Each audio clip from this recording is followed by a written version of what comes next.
اور بھائی شروعات کرتے ہیں بی جے پی کے سابق لیڈروں نپور شرما اور نوین کمار جندل کے محمد صلی اللہ علیہ وسلم سے متعلق متنازع بیانات پر دنیا بھر میں غم و غصہ تھمنے کا نام نہیں لے رہا ہے۔ اب اس معاملے پر امریکہ کا مذمتی بیان سامنے آیا ہے۔ امریکی وزارت خارجہ کے ترجمان نیڈ پرائس نے کہا کہ امریکہ پیغمبر اسلام کے متعلق اہانت آمیز بیانات کی مذمت کرتا ہے۔ ادھر کویت کی انگریزی نیوز ویب سائٹ عرب ٹائمز نے رپورٹ کرتے ہوئے لکھا کہ کویت کے قانون سازوں نے اپنی حکومت سے مطالبہ کیا کہ وہ نبی اکرم صلی اللہ علیہ وسلم کی شان میں گستاخی کرنے پر ہندوستان کے خلاف ہر قسم کا دباؤ ڈالے۔ دیکھیے رپورٹ۔ امریکہ نے کی اہانت آمیز بیانات کی مذمت۔ عرب ممالک میں نہیں تھم رہا ہے غصہ۔ کویت کے ارکان پارلیمنٹ نے جاری کیا بیان، ہندوستان پر دباؤ بڑھانے کا مطالبہ۔ عرب ممالک میں انڈیا کے خلاف کارروائی کی مانگ۔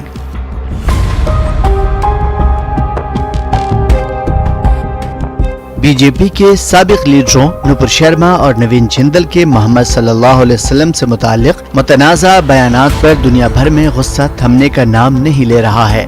26 مئی کو ٹیلی ویژن پر ایک بحث کے دوران دیے گئے اہانت آمیز بیانات کے خلاف پوری مسلم دنیا میں مظاہروں کا سلسلہ جاری ہے۔ خاص طور پر عرب ممالک میں شدید بے چینی دیکھی جا رہی ہے، اور اب اس معاملے پر امریکہ کا مذمتی بیان بھی سامنے آیا۔ امریکی وزارت خارجہ کے ترجمان نیڈ پرائس نے صحافیوں سے بات چیت کرتے ہوئے کہا کہ امریکہ پیغمبر اسلام کے متعلق اہانت آمیز بیانات کی مذمت کرتا ہے۔ انہوں نے کہا کہ ہم بی جے پی کے 2 عہدیداروں کی جانب سے گستاخانہ بیانات کی مذمت کرتے ہیں۔ البتہ اس بات پر ہمیں خوشی ہوئی کہ بی جے پی نے ان بیانات کی عوامی سطح پر مذمت کی ہے۔ نیڈ پرائس نے مزید کہا کہ امریکہ مذہبی یا عقیدے کی آزادی کے حوالے سے تحفظات پر حکومت ہند کے ساتھ باقاعدگی سے رابطے میں ہے۔ کچھ روز قبل ہی بین الاقوامی مذہبی آزادی کے حوالے سے سالانہ رپورٹ جاری کرتے ہوئے امریکی وزیر خارجہ انٹونی بلنکن نے کہا تھا کہ ہندوستان میں اقلیتوں کے مذہبی مقامات پر حملوں کے بڑھتے ہوئے واقعات دیکھنے کو مل رہے ہیں۔ اسی بیچ کویت کی انگریزی نیوز ویب سائٹ عرب ٹائمز نے رپورٹ کرتے ہوئے لکھا کہ کویت کے قانون سازوں نے اپنی حکومت سے مطالبہ کیا ہے کہ وہ نبی اکرم صلی اللہ علیہ وسلم کی شان میں گستاخی کرنے پر ہندوستان کے خلاف ہر قسم کا دباؤ ڈالے۔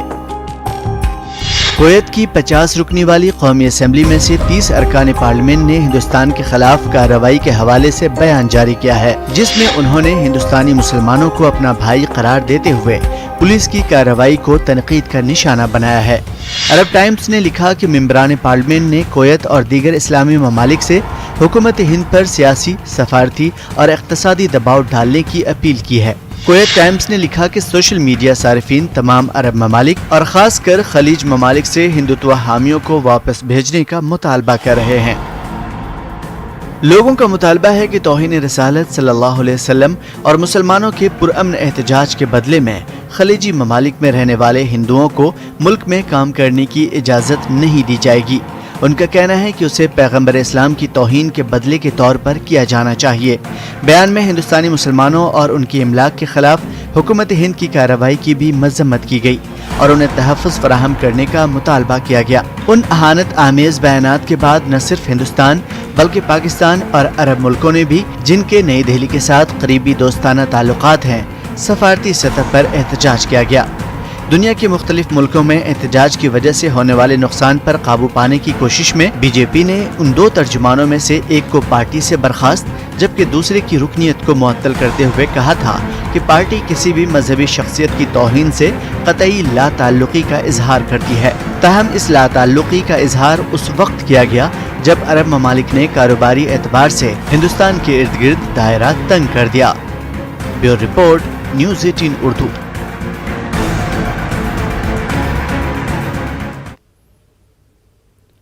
اور ادھر فلسطینیوں پر اسرائیلی تشدد میں کوئی کمی نہیں آ رہی ہے۔ دنیا بھر کی نظریں روس اور یوکرین جنگ پر مرکوز ہے، جبکہ اسرائیل مسلسل فلسطینیوں کے خلاف پرتشدد کارروائی کر رہا ہے۔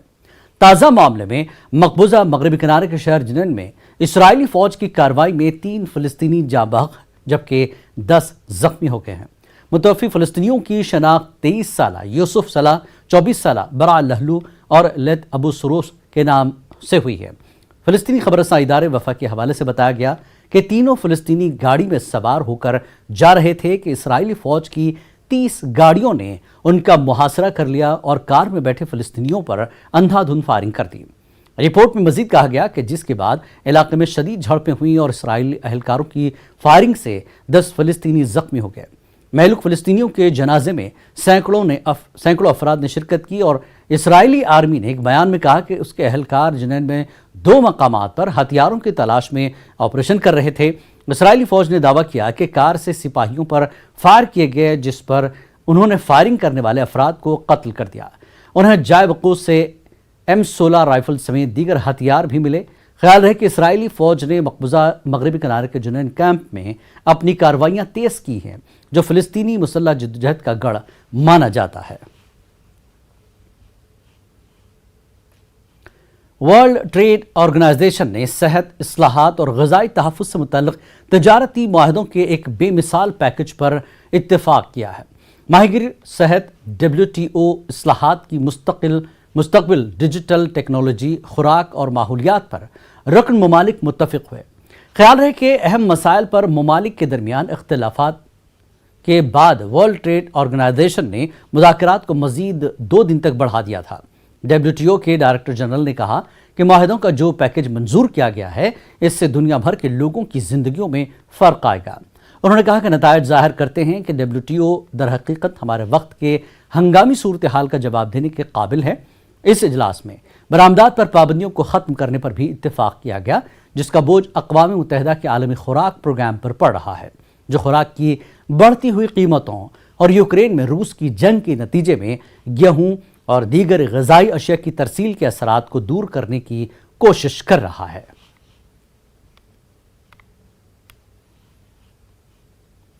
اور امریکہ کے صدر جو بائیڈن نے اعتراف کیا کہ امریکی عوام 2 سال کے ہنگامہ خیز کورونا وائرس کے وبائی مرض، معیشت میں اتار چڑھاؤ اور اب پیٹرول کی بڑھتی ہوئی قیمتوں کے بعد واقعی تنزل کی کیفیت محسوس کر رہے ہیں، اور یہ صورتحال ان کے گھریلو بجٹ پر اثر انداز ہو رہی ہے۔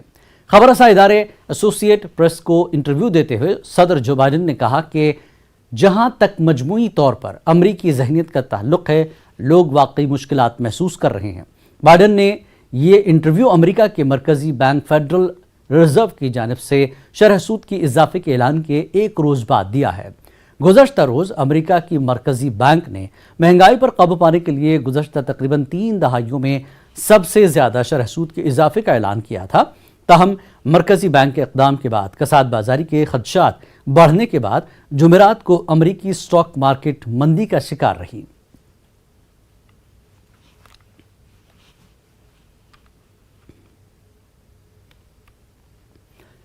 اور بات پاکستان کے وزیر خارجہ بلاول بھٹو زرداری نے ہندوستان کے ساتھ تعلقات کی بحالی کے لیے پیشکش کرتے ہوئے کہا کہ نئی دہلی کے ساتھ تعلقات توڑنا ملک کے مفاد میں نہیں ہوگا، کیونکہ اسلام آباد پہلے ہی بین الاقوامی طور پر الگ تھلگ ہے۔ اسلام آباد میں انسٹیٹیوٹ آف اسٹریٹجک اسٹڈیز کے یوم تاسیس کی تقریب سے خطاب کرتے ہوئے بلاول نے کہا کہ ہمیں ہندوستان کے ساتھ مسائل ہیں۔ پاکستان اور ہندوستان کے درمیان جنگ تنازعات کی ایک طویل تاریخ ہے۔ قابل ذکر بات یہ ہے کہ 5 اگست 2019 کو ہندوستان نے جموں کشمیر کی خصوصی حیثیت کو ختم کرنے کے لیے آرٹیکل 370 کو ختم کرنے کا اعلان کیا تھا، جس کے بعد پاکستان اور ہندوستان کے تعلقات میں دراڑ آ گئی تھی۔ انڈیا کے اس فیصلے پر پاکستان کی جانب سے شدید ردعمل سامنے آیا تھا، جس کے نتیجے میں سفارتی تعلقات میں کمی آئی اور ہندوستانی سفیر کو ملک بدر کر دیا گیا تھا۔